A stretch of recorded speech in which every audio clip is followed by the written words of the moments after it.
Hey everyone, how's it going? Azren here. Hope you are doing well today. I wanted to make a video about my personal motivations when it comes to learning a language because, I've met a lot of people who are learning a different language, and I've always found that my motivation is quite unique and quite different than the other people that I've come across who are learning a language. My big motivation when it comes to learning language is competitiveness.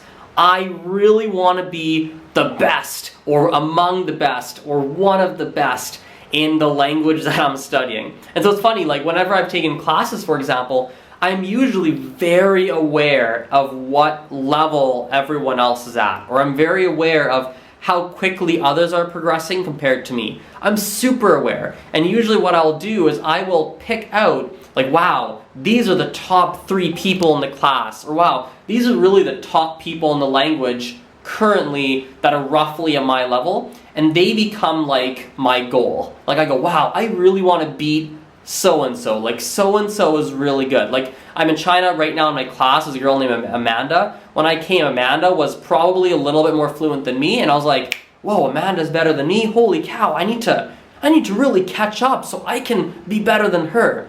Right? And once I become better than someone in a language, or once I feel like I've surpassed their level, I look for a new person. And I go, wow, that person's so good. Oh my God, I've got to become better than them. And I'm just driven by that competitiveness to become better than other people. And that's really what drives me.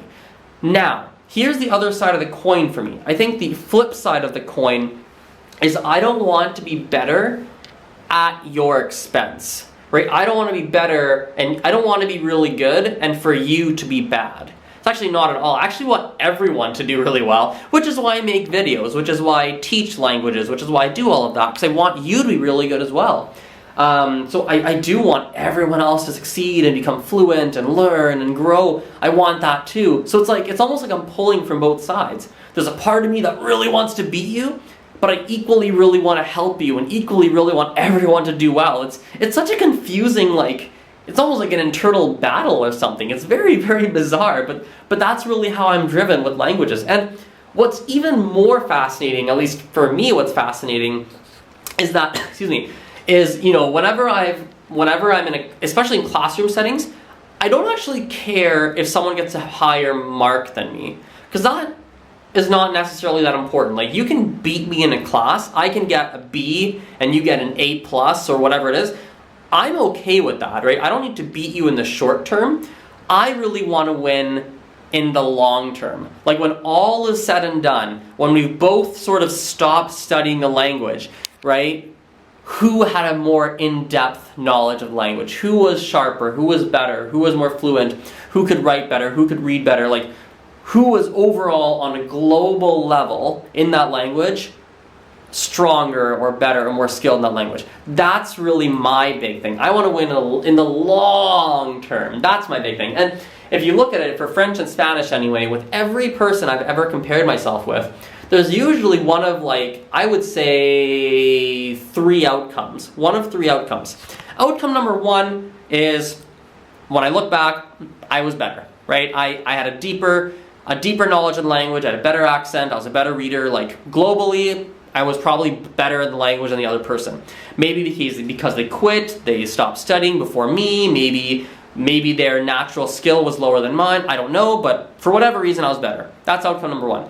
Outcome number 2, we were tied, right? So for whatever reason I look and go, wow, that person, I was comparing myself to them, frick man, they did so well, oh my God, I don't know if I'm better, I don't know if they're better, geez, I don't know, we're super close, I don't know. And though I really love that circumstance, then I feel that's the true win for me. Is wow, I was trying to beat you, I was competing with you, and man, we both made it, and I don't know who's better. That's a real win for me. I get so happy when I see that, and I've seen that before. The third circumstance, and this is the most interesting one for me, is I look and go, holy crap, that person really beat me. They really are. I'm super fluent, but man, they have a more in-depth knowledge of the language than me. And it's happened very few times. It's happened a few times. But typically when it's happened, it's because myself, when I'm learning a language, I will stop or I will slow down when I hit a near native fluency. So if a native is 100% and 90 is a near native, I typically stop at that 90, or I slow down at that 90 and I change languages. So I'll do Spanish, I'll be hardcore about Spanish, get to a 90, 95% in Spanish, and then I'll stop, right? Or I'll just try and maintain it or progress slowly, and I'll focus all my attention on Chinese or French or Japanese or something completely different. The people that I've seen who have quote unquote beat me in a language were the ones who didn't stop at near native and now have really progressed and become basically native, right? They're people that, if you look at them, accent-wise, writing-wise, reading-wise, speaking-wise, like, you probably couldn't tell them apart from a native. They really have become a native because they focus so hard on that language. They maybe even lived in France, they lived in the country, like, they were so good that now they basically become a native in that language. But me, I am near native in more languages. And so whenever I look at that, I always go, wow, I'm so freaking impressed by what you've done. That's amazing. But I usually don't view that as a quote-unquote loss for me, because my whole thing is, you know, I want to learn, I want to become near native in a minimum of 8 different languages, right? I've got English, French, Spanish, Gujarati, Hindi, Arabic, Chinese, and Russian. Those are my 8 languages, and I'm giving myself another 16 years to do it. Like, I want to get there by the time I'm 40. I want to be at a C1 level, which is basically native, but a little less. But basically good enough for you to be able to teach for sure.